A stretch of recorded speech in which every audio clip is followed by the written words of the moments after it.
जीवन की सच्चाई आपको पता है क्या है?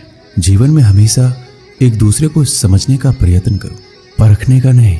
लोग बदलते नहीं हैं, बस सिर्फ इतना होता है, या तो आप में उनकी दिलचस्पी खत्म हो जाती है या आपसे ज्यादा दिलचस्प उन्हें कोई और मिल जाता है। समय नहीं लगाना ये तय करने में कि आपको क्या करना है, वरना समय ये तय कर लेगा कि आपको क्या करना है। शिकायत वहां होती है जहां विश्वास ना हो। जब आपको ये एहसास हो जाए कि आप किसी की जिंदगी में सिवाय बोझ के और कुछ नहीं है, तो आपको खामोशी से उसकी जिंदगी से निकल जाना चाहिए। क्योंकि प्रेम जुदाई बर्दाश्त कर लेती है, लेकिन बेइज्जती बिल्कुल भी नहीं। अनुभव कहता है कि मेहनत आदत बन जाए तो कामयाबी मंजिल बन जाती है। सबसे ज्यादा दुखी अपनों का पराया होना होता है। अपने आप को तैयार करो, हर किसी की बात को अपने ऊपर लेना बंद करो।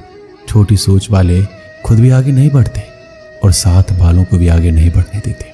अमीरी दिल की हो तो लोग साइकिल पर भी खुशियां मनाते हैं, नहीं तो कारों से भी लोगों को रोता देखा है। अक्सर लोगों को प्यार से नफरत उस वक्त हो जाती है जब कोई बहुत ही ज्यादा प्यार करके धोखा देता है। अगर कुछ करना है तो भीड़ से हटकर चलो। भीड़ साहस तो देती है पर पहचान छीन लेती है। गुजर गया वो वक्त जब हमें जरूरत थी तुम्हारी। अब जिंदगी भी बन जाओ तो स्वीकार नहीं करेंगे। कांच के जैसा होता है भरोसा, कितना भी संभालो आखिर में टूट जाता है। इंसान ही इंसान का रास्ता काटता है। बिल्लियां तो यूं ही बदनाम है। प्रेम हो या नफरत हिसाब से करो। बेहिसाब करोगे तो तकलीफ होगी ही। कोई विश्वास तोड़े तो दिल से उसका धन्यवाद करो, क्योंकि वही लोग सिखाते हैं कि विश्वास सोच समझकर करो। कभी आंसू मत देना उनकी आंखों में जिन्होंने खुद हार कर आपको जिताया है। लोगों को संतुष्ट करते करते तुम्हारी जिंदगी बीत जाएगी, लेकिन तुम उन्हें संतुष्ट नहीं कर पाओगे। इसलिए अपने लिए, अपनी खुशियों के लिए जीना शुरू करो। किसी इंसान के पीछे भागकर अपनी वैल्यू कम मत करो। जो आपका होगा वो कहीं नहीं जाएगा। जो रास्ता तुम्हारा नहीं है वो मंजिल भी तुम्हारी नहीं। रिश्ता रखना हो तो अच्छी बातें करते रहा करो, और ख़त्म करना हो तो सच्चाई बता दो। कभी कभी नए लोग पुराने से वफादार मिल जाते हैं। आजकल के इंसान दिल से नहीं, जरूरत से रिश्ता बनाते हैं। लोगों ने कुछ दिया तो सुनाया भी बहुत कुछ। हे ईश्वर, एक तेरा ही दर है जहां कभी ताना नहीं मिला। असफलता में कुछ गलत नहीं है, लेकिन सफलता के लिए कोशिश ना करना जरूर गलत है। जिंदगी को समझना बहुत मुश्किल है। कोई सपनों के खातिर अपनों से दूर रहता है तो कोई अपनों के खातिर सपनों से दूर। ना फिसलो इस उम्मीद में कि कोई तुम्हें उठा लेगा। सोचकर मत डूबो कि तुम्हें कोई बचा लेगा। देखा तुम्हारे मुसीबत में तो हर कोई मजा लेगा। अपना गम सोच समझकर बांटना चाहिए। दुनिया में हमदर्द कम और सिरदर्द ज्यादा मिलते हैं। अगर हालातों पर आपकी पकड़ मजबूत है तो जहर उगलने वाला भी आपका कुछ उखाड़ नहीं सकता। इंसान नीचे बैठा दौलत गिनता है। कल इतनी थी, आज इतनी बढ़ गई। ऊपर वाला हंसता है और इंसान की सांसें गिनता है। कल इतनी थी और आज इतनी हो गई। रिप्लाई ना मिलने पर भी अगर आप मैसेज कर रहे हैं तो समझ लीजिए कि बुद्धि भ्रष्ट हो चुकी है आपकी। सवाल करने वाले तो बहुत मिलते हैं, लेकिन बिना सवाल किए ख्याल रखने वाले नसीब से मिलते हैं। जो आपके शब्दों का मूल्य नहीं समझता उसके सामने मौन रहना ही बेहतर है। जो दिल से उतर गए फिर क्या फर्क पड़ता है कि किधर है कोई भी सफर कभी खत्म नहीं होता। या तो रास्ता बदल जाता है या फिर वास्ता ही खत्म हो जाता है। दोस्तों, आज मैं आपको भगवान श्री कृष्ण के द्वारा दी गई 5 ऐसी बातों के बारे में बताऊंगा जिससे आपकी जिंदगी और भी आसान हो जाएगी और आपके मन में चल रहे सारे सवाल के उत्तर मिल जाएंगे।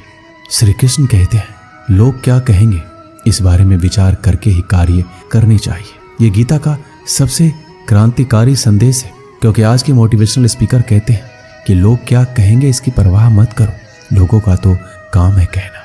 लेकिन जो दुनिया के सबसे बड़े मोटिवेशनल स्पीकर हैं, यानी कि स्वयं श्री कृष्ण, जब महाभारत में अर्जुन कहते हैं कि माधव, ये सब मेरे चाचा ताऊ हैं, मेरे गुरु हैं, मैं इनको नहीं मार सकता, मैं युद्ध नहीं करूंगा, तो श्री कृष्ण कहते हैं, हे पार्थ, मन की इस दुर्बलता को त्याग दो, नपुंसकता को प्राप्त मत हो, गांडीव उठाओ और युद्ध करो। क्योंकि अगर तुम इस युद्ध भूमि में आकर युद्ध नहीं लड़ोगे तो लोग तुम्हें युगों युगों तक कायर और डरपोक कहेंगे।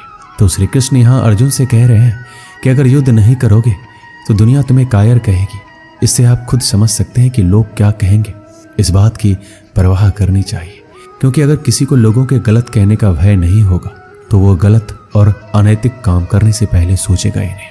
तो अगर एक दो लोग आपको कुछ उल्टा सीधा कहते हैं तो उसकी मत सुनो, लेकिन अगर सभी लोग आपको गलत बोलते हैं तो ये मत कहो कि लोगों का काम है कहना। अपने अंदर झांको और देखो कि आप कहाँ पर गलती कर रहे हैं। श्री कृष्ण दूसरी बात कहते हैं, इंसानियत के सिवा इस दुनिया में कुछ भी नहीं रहता है। इंसान जब पैदा होता है तब वो नंगा आता है, जब वो मरता है तब उसको ऐसे ही जला दिया जाता है। उसके साथ में कुछ भी नहीं जाता। जिंदगी में आपको जो कुछ भी यहाँ आने पर मिला है वह आपके आने से पहले किसी और का था, और जब आप यहाँ से चले जाओगे तो किसी और का हो जाएगा। जो पैसे आपके पास है, जो नाम आज आपके पास है और जिस पोजीशन पर आप हैं, उस पोजीशन पर आपसे पहले यहाँ कोई और था। आज भले ही आप हो, लेकिन कल कोई और आपसे वो छीन लेगा। दोस्तों, यही सृष्टि का नियम है और ये भागवत गीता की सबसे बड़ी सीख है जो हर एक आदमी को समझना चाहिए। तो अगर बदलाव ही इस दुनिया का नियम है तो ऐसी कौन सा चीज़ है जो हमेशा रहती है? तो कोई ऐसी चीज़ जरूर होगी जो हमारे मरने के बाद भी इस दुनिया में रहेगी। वो चीज़ है इंसानियत। सबसे पहले आप एक अच्छे इंसान बनिए। हर एक मनुष्य उस परमात्मा का अंश है और हम सीधे तौर पर उस परमात्मा से जुड़े हुए हैं। दोस्तों, हमारी आत्मा कभी गलत नहीं हो सकती, पर हम शरीर के सुखों के लिए गलत कर्मों को करने में लग जाते हैं और उनका नतीजा भी गलत होता है। आज हमारे पास जो कुछ भी है, चाहे हमारा प्यार हो, कोई रिश्ता या फिर पैसा या नाम हो, वो सब हमसे एक ना एक दिन छिन जाएगा या दूर चला जाएगा। यही सृष्टि का नियम है। जो कल किसी और का था आज आपका है, लेकिन जो आज आपका है वो आने वाले दिनों के बाद किसी और का हो जाएगा। इसलिए किसी भी चीज़ का अहंकार ना करें और हर एक व्यक्ति के साथ आदर के साथ पेश आए। श्री कृष्ण तीसरी बात कहते हैं कि कर्म करो, फल की इच्छा मत करो। मनुष्य कर्मों के बंधन से बंधा हुआ है। हम एक क्षण भी बिना कर्म किए नहीं रह सकते। जब हम सोते हैं तब भी हमारा मन काम करता है। मनुष्य कभी कर्म किए बिना नहीं रह सकता, लेकिन अगर जीवन में तरक्की करनी है तो मनुष्य को निष्काम भावना के साथ अपना कर्म करते जाना चाहिए। फल की कोई भी इच्छा नहीं रखना चाहिए। ज़्यादातर लोग जब कोई काम करते हैं तो हमेशा इस भावना के साथ करते हैं कि इस कार्य को करने से मुझे भविष्य में कुछ लाभ मिलेगा कि नहीं। लेकिन श्री कृष्ण कहते हैं फल की इच्छा रखने में इंसान में कामुकता बढ़ती है और वो इंद्रियों के अधीन हो जाता है। इसलिए हमें कर्मयोग के सिद्धांत का अनुसरण करना चाहिए। कर्मयोग यानी बिना फल के इच्छा किए कर्म करना चाहिए। बिना इच्छा के कर्म करने का एक फायदा ये भी होता है कि आप काम पर ज़्यादा ध्यान दे पाते हैं। श्री कृष्ण चौथी बात बताते हैं, लड़ाई से डरने वाले मिट जाते हैं। जिंदगी एक उत्सव है, संघर्ष नहीं। यदि आप अपनी जिंदगी को संघर्ष समझते हैं तो निश्चित ही वह संघर्षमय होने वाली है। हालांकि जीवन के कुछ मोर्चों पर व्यक्ति को लड़ने के लिए हमेशा तैयार रहना चाहिए। जो व्यक्ति लड़ना नहीं जानता, युद्ध उसी पर थोपा जाएगा या उसको सबसे पहले मारा जाएगा। उसी के जीवन में संघर्ष भी होगा। महाभारत के पांडवों को यह बात श्री कृष्ण ने अच्छे से सिखाई थी। पांडव अपने बंधुओं और भाइयों से लड़ना नहीं चाहते थे, लेकिन श्री कृष्ण ने समझाया जब किसी मसले का हल शांतिपूर्ण किसी भी तरीके से नहीं होता तो फिर युद्ध ही एकमात्र विकल्प बच जाता है। कायर लोग युद्ध से पीछे हटते हैं, इसलिए अपनी चीज को हासिल करने के लिए कई बार युद्ध करना पड़ता है और अपने अधिकारों के लिए कई बार लड़ना पड़ता है। श्री कृष्ण पांचवी बात कहते हैं, काम, क्रोध और लोभ नरक के 3 द्वार हैं। जब मनुष्य अपने कर्मों के फल का इच्छा रखता है तो उसके मन में काम की उत्पत्ति होती है। यह काम ही मनुष्य का सबसे बड़ा दुश्मन है, क्योंकि यह आग की तरह जलता रहता है। मनुष्य चाहे अपने कामनाओं की पूर्ति का कितना ही प्रयास क्यों ना कर ले, परंतु वो कभी काम को संतुष्ट नहीं कर सकता। और जब कामनाओं की पूर्ति नहीं होती तो क्रोध पैदा होता है और क्रोध के आवेग में आकर मनुष्य कई गलतियां करता है जो उसे और नीचे ढकेल देती है। काम की उत्पत्ति का एक कारण लोभ भी है, क्योंकि मनुष्य अगर उतने से संतोष कर ले जितना उसके पास है, अगर वो अपनी इच्छाओं को कम कर दे तो अपने शत्रु काम पर विजय पा सकता है। इसलिए सबसे पहले तो जीवन में संतोष रखना चाहिए। सांसारिक सुखों के इच्छा को त्याग दो, क्योंकि उनसे मिलने वाला सुख बहुत ही श्रेणिक होता है जो कभी व्यक्ति को तृप्त नहीं कर पाता। इंद्रियां और मन ही काम का जन्म स्थल है। इसलिए अगर काम रूपी इस दुश्मन को हराना है तो अपने इंद्रियों को वश में करना सीखो और उन्हें भगवान में लगाओ। एक समय की बात है, अफ्रीका महाद्वीप में हीरों की कई खानों की खोज हो चुकी थी, जहाँ से बहुतायत में हीरे प्राप्त हुए थे। वहाँ के गांव में रहने वाला किसान अक्सर उन लोगों की कहानियां सुना करता था जिन्होंने हीरों की खान खोजकर अच्छे पैसे कमाए और अमीर बन गए। वह भी हीरे की खान खोजकर अमीर बनना चाहता था। एक दिन अमीर बनने के सपने को साकार करने के लिए उसने अपना खेत बेच दिया और हीरो की खान की खोज में निकल पड़ा। अफ्रीका के लगभग सभी स्थान छान मारने के बाद भी उसे हीरो का कुछ पता नहीं चला। समय गुजरने के साथ उसका मनोबल गिरने लगा। उसे अपना अमीर बनने का सपना टूटता दिखाई देने लगा। वह इतना हताश हो गया कि उसके जीने की तमन्ना ही समाप्त हो गई और एक दिन उसने नदी में कूदकर अपनी जान दे दी। इस दौरान दूसरा किसान, जिसने पहले किसान से उसका खेत खरीदा था, एक दिन उसी खेत के मध्य बहती छोटी नदी पर गया। उस नदी के पानी में से इंद्रधनुषी प्रकाश फूटता दिखाई पड़ा। उसने ध्यान से देखा तो पाया कि नदी के किनारे एक पत्थर पर सूर्य की किरणें पड़ने से वह चमक रहा था। किसान ने झुककर वो पत्थर उठा लिया और घर ले आया। वह खूबसूरत पत्थर था। उसने सोचा ये सजावट के काम आएगा और उसने उसे घर पर ही सजा लिया। कई दिनों तक वह पत्थर उसके घर पर सजा रहा।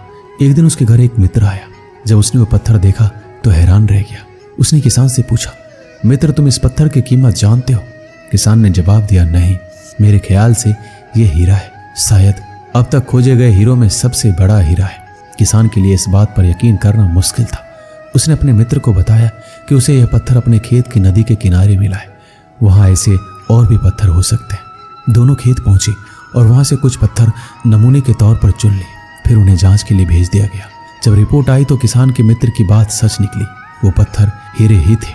उसके खेत में हीरो का भंडार था। वह उस समय तक खोजी गई सबसे कीमती हीरे की खदान थी। दूसरा किसान उस खदान की वजह से मालामाल हो गया। पहला किसान दर दर भटका और अंत में जान दे दी, जबकि हीरे की खान उसके अपने खेत में उसके कदमों तले थी। दोस्तों, इस कहानी से हमें क्या सीख मिलती है? इस कहानी में हीरे पहले किसान के कदमों के तले थे, लेकिन वो पहचान नहीं पाया और उसकी खोज में भटकता रहा। ठीक वैसे ही हम भी सफलता प्राप्ति के लिए अच्छे अवसरों की तलाश में रहते हैं। हम उन अवसरों को पहचान नहीं पाते या पहचान कर भी महत्व नहीं देते जो हमारे आसपास ही छुपे रहते हैं। जीवन में सफल होना है तो आवश्यकता है बुद्धिमानी और परख से उन अवसरों को पहचानने की और धैर्य से अनवरत कार्य करने की। सफलता निश्चित है। दोस्तों, इस वीडियो में बस इतना ही। मिलते हैं अगली वीडियो में। अपना ख्याल रखिएगा। जय श्री कृष्ण। आपको ये वीडियो कैसी लगी हमें कमेंट में जरूर बताएं और हमारी वीडियो को लाइक करें और हमारे चैनल को सब्सक्राइब करें और वीडियो को शेयर करें। वीडियो को पूरा देखने के लिए बहुत बहुत धन्यवाद।